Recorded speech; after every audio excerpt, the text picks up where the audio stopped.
General RSN Singh साहब कि इसमें बांग्लादेश को फायदा क्या दिख रहा है। ठीक है, मान लिया जब भारत के साथ संबंध वो नहीं बनाना चाहता है, संबंध बिगाड़ना चाहता है, चाइना की गोद में जाकर बैठना चाहता है, पाकिस्तान की गोद में बैठना चाहता है, लेकिन भारत के साथ संबंध बिगाड़ के उनके पास जाने में उनको क्या फायदा है? क्यों ऐसा वो करना चाहेगा? देखिए, बात साफ जाहिर है कि ये एक कू के रास्ते से आए हैं। पता नहीं लोग दुनिया क्यों कतरा रही है इसको एक कू बोलने से। और ये अमेरिका इंस्पायर्ड कू था ये। लेकिन मैं जनरल के सिन्हा के से बिल्कुल सहमत हूं कि जब वो कह रहे हैं कि अभी ये निर्णायक समय है, और ये इसलिए कि केवल कू से वो सत्ता परिवर्तन करना होने जाना एक बात है, वहां पे रेडिकल्स को लाना, मतलब जो जिहादी तत्व हैं उनका रूल आना एक बात है, भारत शेख हसीना के एंटी अवामी लीग होना एक बात है, लेकिन आप चाइना के सॉइल पे जाके आप कह रहे हो, नॉर्थ ईस्ट का जिक्र कर रहे हो, कह रहे हो कि लैंड लॉक्ड है, और कह रहे हो बांग्लादेश जो है वो गार्जियन है बे ऑफ बंगाल का। और यही चीज दूसरे शब्दों में बाकी जो ये आजकल ये छुटपुनिये जो ये वहां पे ये स्टूडेंट लीडर उसको दोहराए जा रहे हैं, कई लोग दोहरा रहे हैं। उसके बाद पाकिस्तानी जनरल्स का दौरा नॉर्दर्न बॉर्डर्स पे, लाल मुनीर हाट पर एक्टिविटी, ठीक है, ये सारा कुछ अगर आप मिला के देखो तो ये एक तरह का आपको, मतलब आपको एक जंग के लिए आपको उकसाया जा रहा है। और देखिए ये क्या है, मैं हेमंत बिस्वा शर्मा से बिल्कुल सहमत हूं कि हमको तो सोचना पड़ेगा। और क्यों सोचना पड़ेगा? देखिए, मैं एक किताब पढ़ रहा था एक चाइना के ऊपर में, तो उसमें डेंग ने बोला था एक बात कि कॉलोनाइज हम भी हुए थे, वो जो ओपियम वॉर्स वगैरह हुआ था, जापान से भी कॉलोनाइज हुए थे, लेकिन उन्होंने ये कहा कि हमने कभी कॉलोनियल मास्टर्स को हम उसको डार्क पीरियड हम मानते हैं अपनी हिस्ट्री का। हम क्यों माने ये जो पार्टीशन जो पार्टीशन हुआ था उसको हम क्यों माने? उसी पार्टीशन से what is the sanctity of it? और मैं पूरे आपके टेलीविजन के जरिए पूरे हिंदुस्तान से पूछना चाहता हूं कि किसने उसको सैंक्टिटी दिया? चाइना कहता है कि हम 1914 का नहीं मानेंगे, आपका जो तिब्बत के साथ जो समझौता हुआ था, शिमला एग्रीमेंट, नहीं मानेंगे। तो हम क्यों माने भाई? और खास करके चिटागोंग हिल ट्रैक्ट्स, आपको मालूम है कि 15 अगस्त 1947 को उन्होंने भारत का झंडा फहराया था। उनको 2 दिन के बाद बोला गया कि नहीं नहीं, आप पाकिस्तान में, आपको पाकिस्तान को दे दिया गया है। तो जो हेमंत बिस्वा शर्मा कह रहे हैं, जनरल के सिन्हा कह रहे हैं, बहुत सुनहरा मौका है। ये सब जो इतिहास में हमारे साथ जो जातियां हुई हैं, और ये जानवर किस्म के प्राणी जिनको हमने पाकिस्तान से जिनको निजात दिलाई थी, और हम ये कहने लगे यही हमारी कमजोरी। देखिए, बंगला संस्कृति भारी पड़ा, इस्लाम पे भारी पड़ा। अगर ऐसा होता तो आप वेस्ट बंगाल के साथ बांग्लादेश का मर्जर जो हो जाना चाहिए था 1971 को में। तो इस तरह की धमकियां जो हैं, ये बिल्कुल उसने हॉस्टिलिटी साफ कर दी है यूनिस ने आपके खिलाफ। और बाकी जो वहां पे अभी तंत्र है, जो कि वहां पर कौन कौन है, जमायत इस्लामी है, यूनिस मियां है, एनसीपी है, बांग्लादेश नेशनलिस्ट पार्टी अभी थोड़ी सी वो है। तो ये सारे तत्व आपके खिलाफ है, वही सत्ता चला रहे हैं। तो आप किस चीज का इंतजार कर रहे हैं? The message has to be very strong. और मैं आपको बता दूं, एक और चेतावनी मैं देता हूं, जिन लोगों ने ये धुरंधर जो देखी है, अगर हमारी क्षमता धुरंधर की पाकिस्तान में है ना, तो याद रखिएगा बांग्लादेश में it is Dhurandhar multiplied by 15। ये चीज ना भूलें, पूरी दुनिया ना भूले ये चीज। क्यों मैं बोल रहा हूं कि आपने एक ऐसे नेता को आपने वहां से अलग किया है मतलब उसको एंटी, उसको मतलब देश का दुश्मन बना दिया है, जिसका हर एक, जब ये दोनों बाद में तो बाइकआउट करने लगे, लेकिन आप 2008 का इलेक्शन दे लो, ये 2008 का इलेक्शन ले लो, अब 2000 का इलेक्शन ले लो, इनका कंसिस्टेंट 40% वोट्स रहा है, कंसिस्टेंट 40%।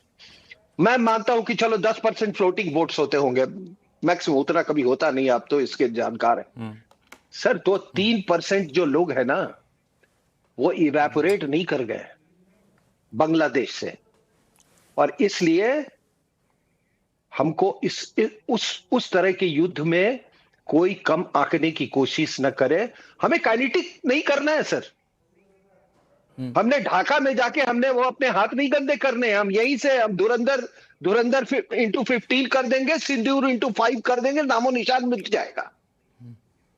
ठीक है, आप दोनों लोगों का ये मानना है कि एक, हाँ, आप दोनों लोगों का ये मानना है कि एक बड़ा सही समय है कि इस तरह के आपको एक्शन लेने चाहिए, क्योंकि आप दोनों लोगों का बैकग्राउंड जो है आर्म्ड फोर्सेस का रहा है। तो नहीं, आर्म फोर्सेस से नहीं फीलिंग है सर मैंने 42 साल के उम्र में मैंने फौज छोड़ी है, ठीक है ना, भरी जवानी में यही काम करने के लिए। और आपको मैं ये भी बता दूं कि ये केवल बांग्लादेश का मामला नहीं है और सेवन सिस्टर्स का नहीं है। अगर आपने वेस्ट बंगाल को महफूज रखना है तो आपको कार्रवाई करनी होगी। मैं आपके पास आऊंगा संगीत रागे जी, ये सवाल लेकर के भी कि इस पूरे मामले को जो अभी सिन्हा साहब ने कहा, आरएसएन सिंह साहब ने कहा, और इस पूरे मामले को और फिर हिंदुओं के खिलाफ हो रहे अत्याचार को कैसे लिंक करके देखा जाए। लेकिन एक सवाल मैं प्रोफेसर स्वर्ण सिंह आपके पास पहले आ जाऊं कि जो अभी दोनों हमारे मेहमानों ने कहा कि एक बड़ा सही समय है कि मैं निर्णायक फैसला लेना होगा, आप कितने सहमत हैं इनसे? मुझे लगता है कि शायद इसमें थोड़ा सा संयम रखने की ज़रूरत होगी। भारत इतनी बड़ी शक्ति है कि छोटी छोटी ये जो उकसाने वाली बातें हैं, उससे मुझे नहीं लगता कि भारत को किसी तरह की युद्ध की धमकी देनी चाहिए। तैयारी होनी चाहिए, तैयारी हो रही है। सेना जो सीमा पर बांग्लादेश के साथ तैनात है, उसमें आपने फेरबदल देखा है, वहाँ चौकसी बढ़ चुकी है। तो जो कदम उठाने चाहिए वो उठाए जा रहे हैं, पर क्या हम इस तरह से पब्लिक एक तरह से डिस्कोर्स बनाएं कि हमें युद्ध लड़ना होगा? मुझे लगता है वो शायद वहाँ जो लोग हैं जो रेडिकलाइज्ड हैं, उनको और भी एक तरह से रेडिकलाइज लोगों को करने में समर्थन मिलेगा। एक तरह से उनको लगेगा कि वो भारत को एक बुली की तरह पेश कर सकें कि भारत में इस तरह का नैरेटिव बन रहा है कि वो बांग्लादेश पर हमला करेंगे, बांग्लादेश की भूमि लेने वाले हैं। तो ये चीजें जो हैं वो कहने की कम और करने की शायद ज्यादा होती हैं। और मुझे ये भी नहीं लगता कि पाकिस्तान का कुछ बहुत बड़ा प्रभाव, ये खाली शोर है, रेटोरिक है।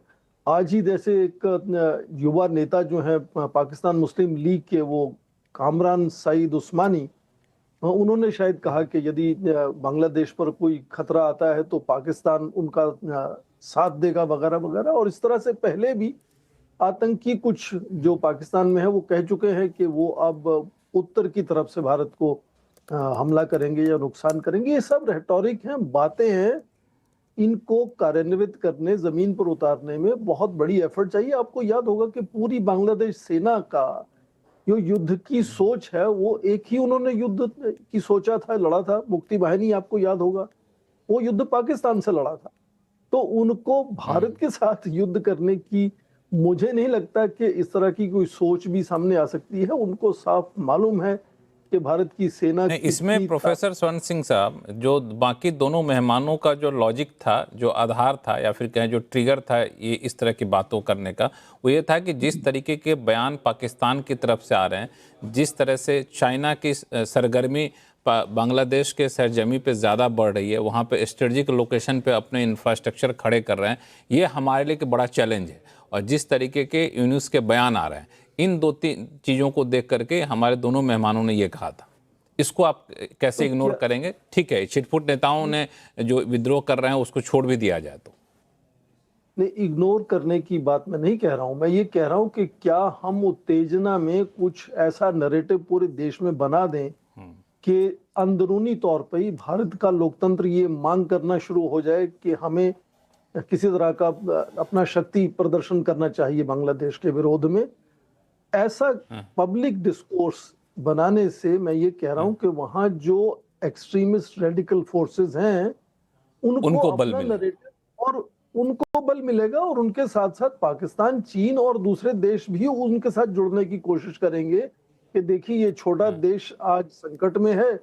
तो इसीलिए मैं कह रहा हूं कि तैयारी हो रही है, तैयारी करनी चाहिए। मैं कह रहा हूं कि सेना की तैनाती जो आपके बांग्लादेश बॉर्डर पर है उसमें बदलाव आ चुका है पहले से।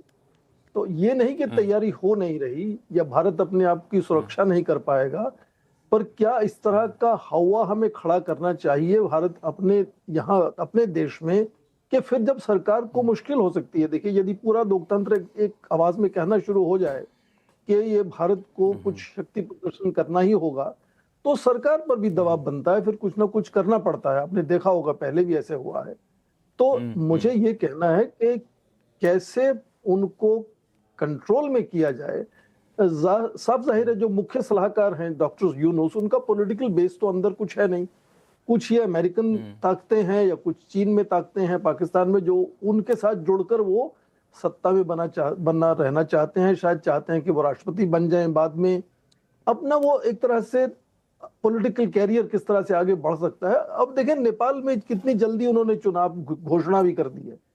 यहाँ क्यों लेकिन लटकाया यहाँ गया तो साल इतनी भर से देर? ज्यादा हो गए, यहाँ तो कुछ और वो रेडिकल फोर्सेस को एकदम पेंडरिंग उनको मानते हैं, उनकी बात उनको साथ लेके चलना चाहते हैं, ये साफ जाहिर है इससे। तो उसमें उनका अपना व्यक्तिगत जो एक तरह से कारण है कि वो बना रहना इंटरेस्ट चाहते है हैं। वो वहां पे रहेगा।